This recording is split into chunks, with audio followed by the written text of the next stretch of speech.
Okay, so the next one that we're going to take a look at is a multi-part problem. I'm going to start off, we're going to talk about flux, and then induced electromotive force, and then we're going to actually apply that in a quick circuit to see actually generating power in a circuit. So I'm going to start off and I have a rectangular loop. It's going to look like this.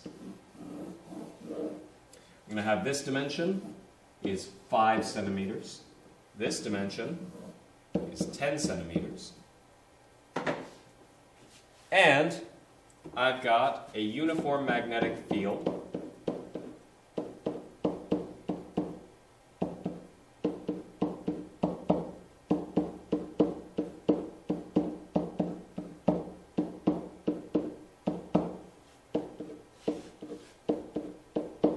Oops, that one doesn't look all that good.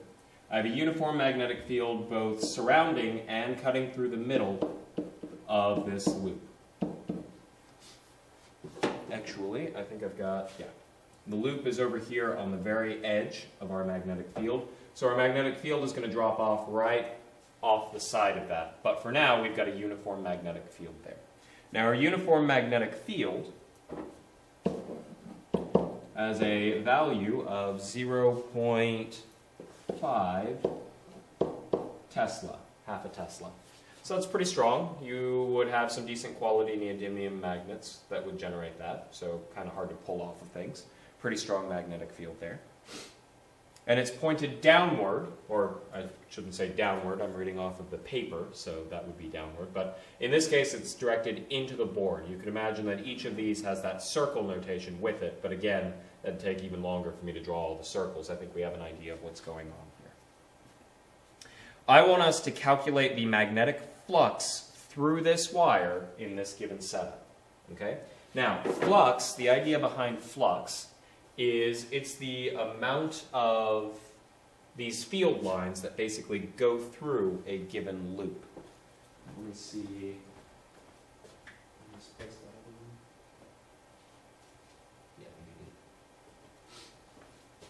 Oh, there it is.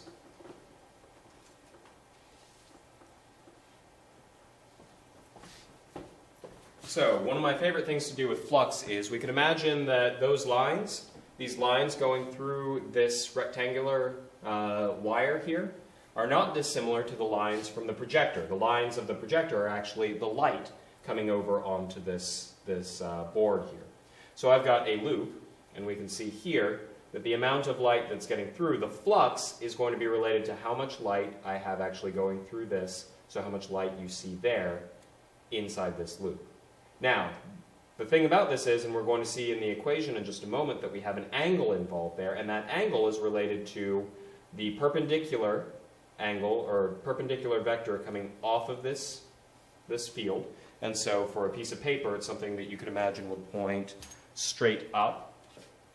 It's something with planes. We can fully describe planes by having what's called a normal vector, a vector that comes right up off of it.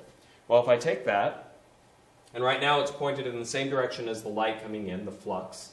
Well, the flux is actually over this, but our lines.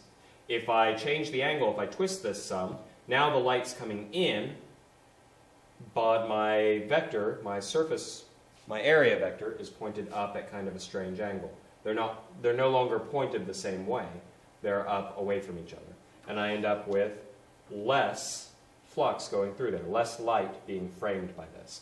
If I get this completely leveled out compared to the light coming in, I can end up with absolutely none of it going through.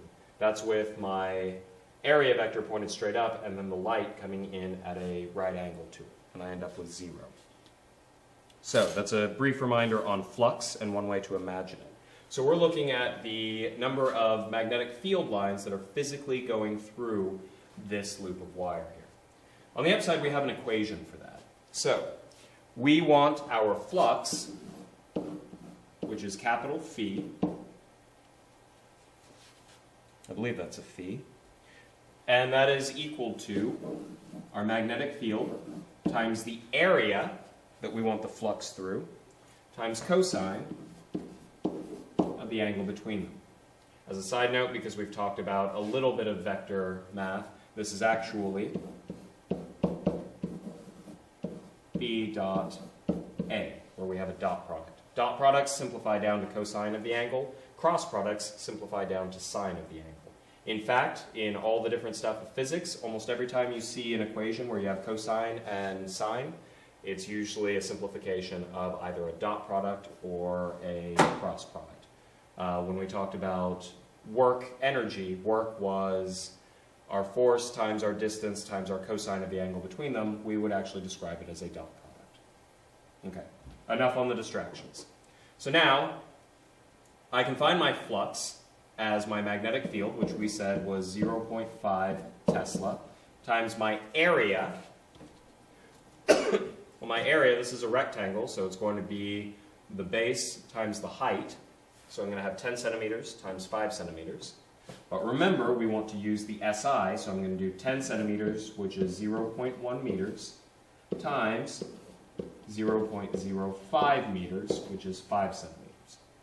Finally, I need cosine of the angle between them. Well, in this case, my wire is here in the plane of the board, and my magnetic field is pointed straight through it. It turns out that the angle between them is going to be 90. No, I'm sorry, 0. So the loop itself is in the plane of the board, but its vector, its area vector, is going to point off the board, away from it, or into the board. And so it's actually pointed the same way as the lines coming in. I apologize, I've been thinking about the cross product a little too much. So they're pointed either the same way or negative, so it's either 180 or 0 degrees. In this case, we're just going to go with 0, because we could actually point it in either way. We're going to find that our flux is going to be equal to, if I've done this correctly, 0.0025 Weber. Weber is the unit of magnetic flux. Okay, so well, that's our first part. We found our flux. The next part, I say that we're going to take this same loop here, but now we're going to quickly move it out of that magnetic field. In fact, we're going to move it with a velocity of 2 meters per second.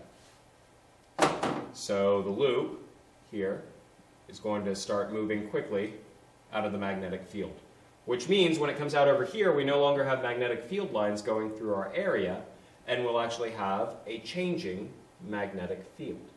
And changing magnetic fields inside a loop of wire like this will actually induce a current. It will set up what's called an EMF, which is electromotive force.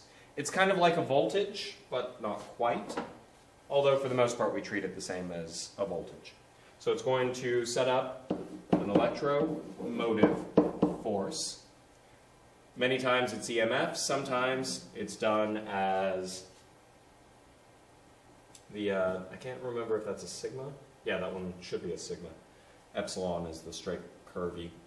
Okay, so EMF, and our equation for that is going to be our magnetic field times our velocity times our length.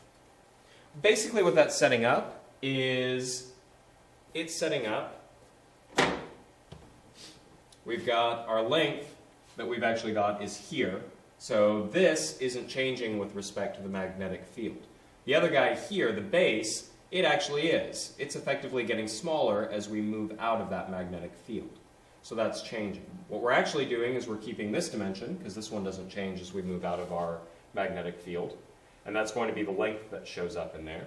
We're going to have velocity, which is how quickly this is changing. And so that gives us our rate of change of the actual area in there. And then our magnetic field, which is our uniform magnetic field going through it. This is actually equal to the change in our flux divided by the change in time, at least for this instance.